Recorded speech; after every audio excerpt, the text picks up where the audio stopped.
Round 1. Ready, go! Wala ako sa Quezon City.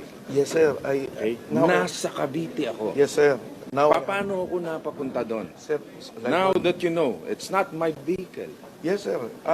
Like what I've said, I just relied on the information that was relayed to me. Nang tropa ko, sir. Yes, So sir. based on hearsay, Sir, wawasakin mo yung sir, senador. I have no intention Paano pa yung mga maliliit natin mga Sir, wala kababayan? po intention na sa akin kayo. Why will I do that? Eh bakit mo binanggit yung pangalan ko Sir, sa media? yun po, Sana nakakaradyo po ako. bine-verify niyo muna. Sir, that's Hindi, that's what I binanggit did. mo sa radio eh. That's what I... Sir, di po ako Narinig ko yun. in-interview na sinabi ko po na nandun kayo. Wala po akong binanggit na gano'n. Just that, nandun po ako, na nagraradyo po ako, narinig po nila. Hindi, sinabi- alam mo, Colonel, ako, bugbog na ako sa maling Sir, paratang. I have no Okay? intention. Ako, kahit saan ako pumunta, hindi ako umaatras sa mga Yes, sir. laban na... Yes, sir. I understand. Yung sa totoo lang ako. Yes, sir. I No? understand. Ako rin po nasa to. Ang Oo. sinabi ko lang, sir, Nasa totoo ka? I have no intention of ruining your name. Just that, sir, yun lang po yung information na binigay sa akin. So I relied on that. If it was a mistake, then I like what I said kanina, sir. Nagkakamali tayo, lahat tayo, tao nagkakamali. And I apologize. Pero kung hindi niyo po yan- You apologize to the public. Yes, sir. Yes, sir. Yes, sir. I will. I have already apologized, Kano. I'm really sorry. I already apologized kanina. I already made an apology. Tao lang po tayo. Lahat po tayo nagkakamali. Eh ngayon, kung nagkamali po yung enforcer ko, as the commander of the task force, the buck ends with me. I do not need to present the enforcer anymore. Kung nagkamali siya, ako na po ang sasagot noon. Ngayon, sir, wala po akong balak ipatanggal. Kung ako na lang, di ako na lang po.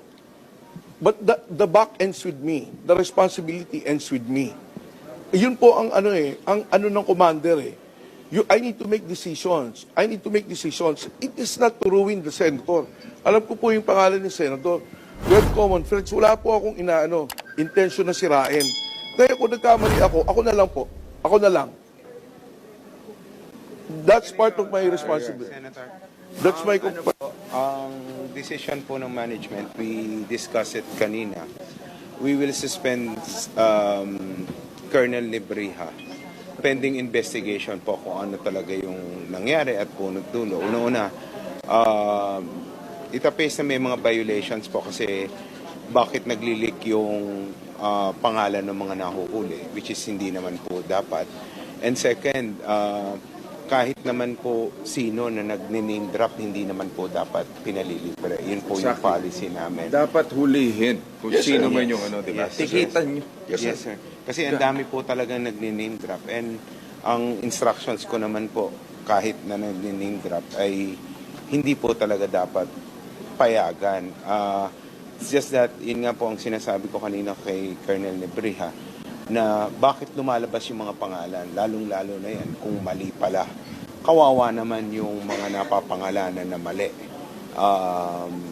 Kaya nga po kami na andito para kasama po ako na mag-i-issue ng public apology sa inyo at to clear your name, Senator.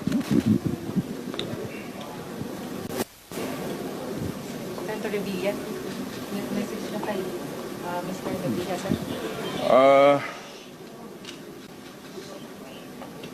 Alam mo, as you said, no? Yes, sir. Tao lang kayo, nagkakamali. Yes, sir. And Kaya that's why I I... apologize, sir. Pero masakit kasi yan eh. Yes, sir. I know. Masakit the yun. feeling, sir. And ayoko, That's I'm why sure, I dito sa mga pangyayaring nito, meron pa rin mambabash pa rin sa amin. And that is so unfair. Dahil I understand. tayo sumusunod sa batas Yes, trapiko. Matindi na yung pinagdaanan ko sa buhay, tapos Yes, sir. wawasakin nyo ng ganyan lang ng walang kakwenta-kwenta. In fact, nakakatawa nga itong issue na to eh. Traffic. Ang daming problema ng bayan na dapat Yes, sir. iniintindi namin, tapos titirahin nyo kami ng ganyan. But we have to answer back because nawawasak yung pangalan namin eh. Yung mga tao nagsasuffer sa traffic. Like what I've said, Tapos sir, there was no intention. yung ganyan, VIP treatment, sasabihin, pipili, ile-let go mo. Dapat tinikitan mo. Yes, sir. That's my fault. Diba? Like what I've said, Eh sir. tapos nilet go mo, tapos wawasakin mo. Yes, sir. Diba? Again, sir, that's my judgment call. I'm sorry.